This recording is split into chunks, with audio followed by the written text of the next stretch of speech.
Today, I wanted to talk about my dog, Reggie, who passed away actually November of last year. So like right after the pet memorial service. So it's been almost an entire year since Reggie has passed away. But I wanted to talk about him. Reggie, and there's our other dog, Louie, who passed away in 2019. But Reggie, I got him when I was in Fresno. So after I started out being a minister, I was out on my own for basically, the first time, not living in like a dorm or with, roommates or something. And it was before who at the time was my girlfriend, now my wife, was not moved in with me yet. So I was pretty lonely. So she's like, maybe you should get a dog. I was, okay. So she came up one time and we went to the SPCA just to kind of look at dogs. And I left and I got like really sad, like almost depressed, like seeing all the dogs there. And I said, okay, if we go back, I have to leave with a dog. Like I can't go to the SPCA and not leave with a dog. It'll break my heart. So we went back and yeah, look at that young guy.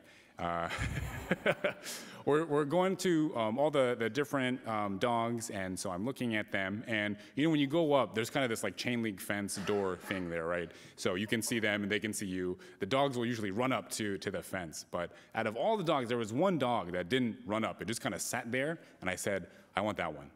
So so I got the one that didn't move, and I was like, okay, let's look at him. So they get a little like rope leash, and you could lead him out. And we went outside, and he showed me very very kindly that he was potty trained. So he went outside. I was like, okay, that's a good sign. So we filled out all the adoption stuff, and brought him home, and he. And he turned out to be, a really, really sweet dog. He was very, very lazy. He kind of had this like old man energy where he would just lie around, and he would get like upset at us if we were up too late. He would like put himself to bed and then come back out and then just give this big sigh and then go back to bed. But he also, yeah, so there he is at the office here.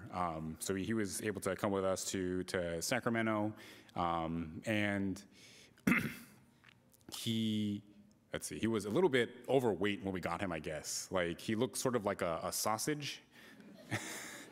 not what like a dog is supposed to look like. A dog is supposed to have like this kind of indent right towards the legs. But anyway, so I was able to get him to eat a little bit less, so he lost a little bit of weight because he hurt his shoulder, so that's why I had to do it. But anyway, so fast forward, we never really knew how old he was, because at the SPCA they were like, yeah, we're not really sure. His teeth look nice, so maybe he's like, young-ish, but he also looks like he has arthritis, so maybe he's old. So we always guessed he was somewhere between 5 and 10 years. But yeah, he lasted with me, let's see, we got him in I started in 2015, so 2015 till last year, so. I don't know, for whatever reason, how old he was plus like 7 years, right? Anyway, so he was here through the birth of our first child, so our daughter. And so I don't know if you noticed, but I was gone for a little bit, and it's because we actually recently had another child about a month ago, so I've been helping out with that. Thank you.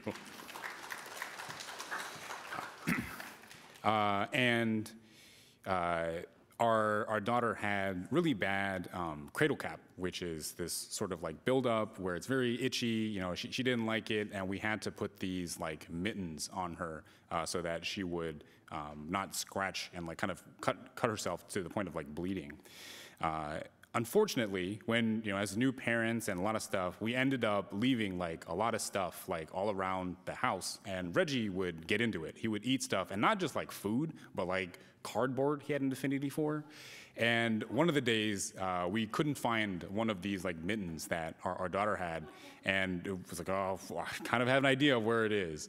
And sure enough, Reggie ended up throwing up like basically every hour, and so he would keep me up in the middle of the night because he would wake up and very considerately he wanted to throw up outside, so he would like wake me up to scratch at the door and stuff.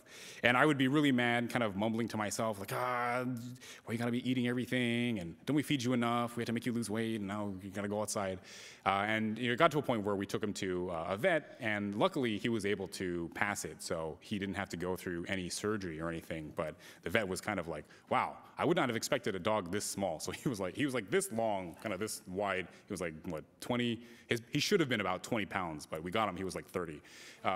And so he was like, yeah, a dog that small, I wouldn't have expected him to pass something. So it was kind of amazing, this sort of like miracle. But anyway, so I went to another vet for something else, checkup or something, and they noticed how he looked, and they said, you know, with his like distended stomach and stuff, it seems like he has this disease, this adrenal gland disease that causes him to constantly be hungry, like he'll never feel full.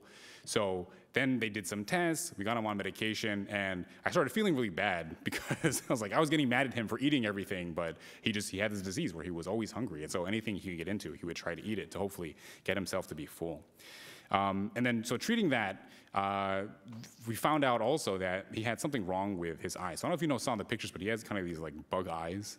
And so I guess dogs like that have a tendency to get poked, and then they have things that it starts to swell, it starts to get injured. You want to make sure to take care of it so it doesn't get worse.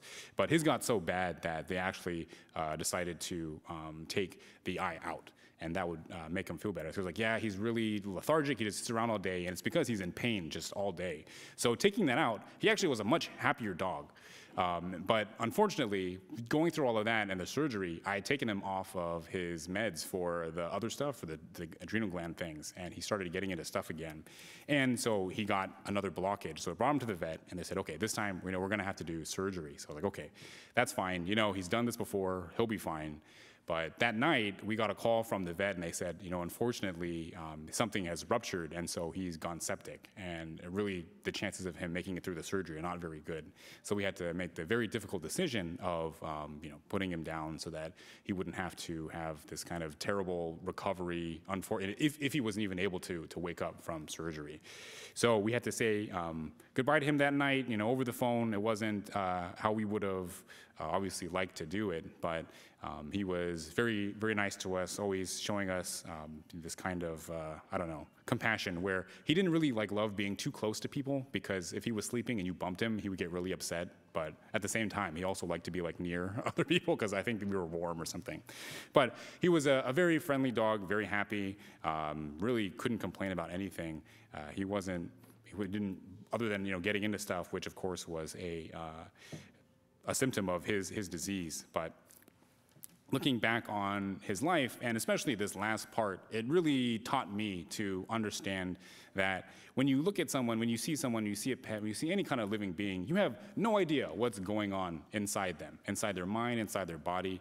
We see people and they give this sort of image of health, of well-being, of whatever. Maybe they're trying to put on a show, maybe they are feeling fine, or maybe they're really suffering, and there's no way that any of us can understand that. So to treat everybody in that way, of understanding that all of us are going through our own battles, and coming from that place to come with compassion. So instead of, like me in the middle of the night getting mad at Reggie, being like, oh, something might be wrong with you, I'm so sorry, what can I do to help you?